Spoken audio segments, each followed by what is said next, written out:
উপরে গুণ হবে কত x মাইনাস 1 এত into x plus x minus k এত into x plus x minus k x minus 1 এত ইকুয়াল 0।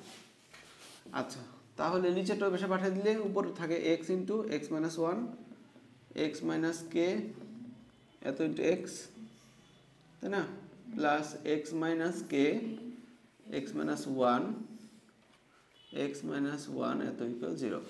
অঙ্কটা এই রাশি না দিয়ে এই রাশি দিয়েও দিয়ে দিতে পারে, একই অঙ্ক। বুঝতে পারছো?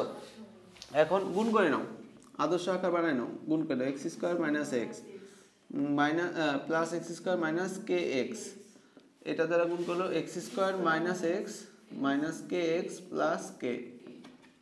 তাহলে এক্স স্কোয়ার মোট কয়টা আছে দেখো তো, 1 2 3টা।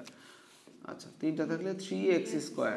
এবার এক্স কয়টা আছে, মাইনাস 2x, কয় জায়গা কোন জায়গায়, এই জায়গা আর এই জায়গা, আর কে এক্স আছে হচ্ছে 2টা, তাহলে মাইনাস 2kx 2kx আর হচ্ছে বাকি একটা কে থাকে, তাই না, এই যে এই কেটা। আচ্ছা ঠিক আছে, এবার এখন আদর্শ আকার হয় নাই, এই যে এখান থেকে আমাদের